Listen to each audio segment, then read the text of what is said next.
تو یہ بڑی فضیلت ہے۔ قرآن مجید میں بھی اللہ نے اس کی فضیلت کو بیان کیا، فرمایا وَلَقَدْ آتَيْنَاكَ سَبْعًا مِّنَ الْمَثَانِي وَالْقُرْآنِ الْعَظِيمِ، اے نبی ہم نے آپ کو 7 وہ صورتیں دی ہیں جو بار بار دہرائی جاتی ہیں، اور باقی قرآن۔ تو یعنی اس صورت کو الگ سے اللہ نے بیان کیا کہ باقی قرآن بھی دیا اور یہ 7 صورتیں بھی دیں، تو یہ اس کی علامت ہے کہ اس صورت کی اللہ کی نظر میں بہت اہمیت ہے۔ اور اللہ نے اس کی صفت یہ بیان کی، بار بار دہرائی جانے والی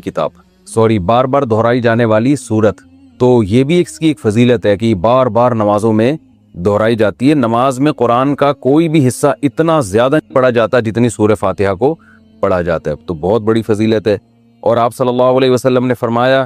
لم ينزل فی التوراۃ ولا فی الانجیل سورۃ مثل سورۃ الفاتحۃ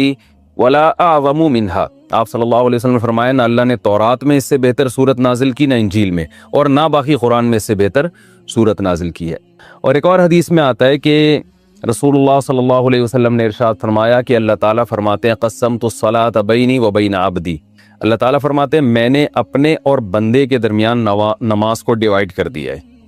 تو یہاں نماز سے مراد فاتحہ ہے، یعنی اس کی اتنی اہمیت ہے کہ اللہ نے فاتحہ کو نماز سے تعبیر کیا ہے۔ تو فرمایا کہ جب کوئی بندہ نماز میں کھڑا ہو کر کہتا ہے الحمدللہ رب العالمین، تو اللہ تعالیٰ فرماتے ہیں حمیدنی عبدی، میرے بندے نے میری حمد و ثنا کی، یعنی فرشتوں سے فخر سے کہتے ہیں۔ اور جب وہ کہتا ہے کہ الرحمن الرحیم، بڑا مہربان نہایت رحم کرنے والا، تو اللہ فرشتوں سے کہتے ہیں اثنا علی عبدی، میرا بندہ زبان سے میری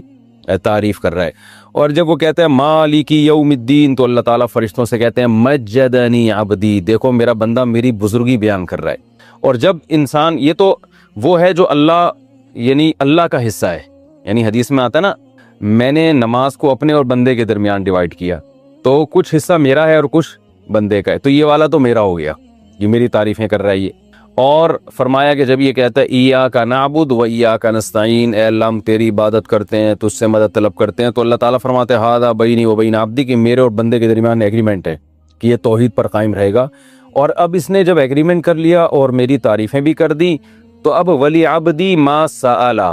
اس کا حصہ کیا ہے کہ اب جو یہ مانگے گا اس کو ملے گا۔ تو اب یہ مانگے گا کیا، اللہ تعالیٰ ہم پہ چھوڑ دیتے، ہم الٹی سیدھی مانگنا شروع کر دیتے۔ تو اس لیے اللہ نے فرمایا کہ بڑی چیز مانگو خود، کیونکہ اللہ کی رحمت جوش میں، اور اللہ کو پتہ ہے کہ میں دعا قبول کروں گا، تو اس لیے اللہ نے اچھی دعا مانگنے کا ہمیں حکم دیا جو اہم تھی۔ اور حکم کیا دیا، اہدنا الصراط المستقیم، کہ اللہ تو ہمیں سیدھے راستے پر چلا۔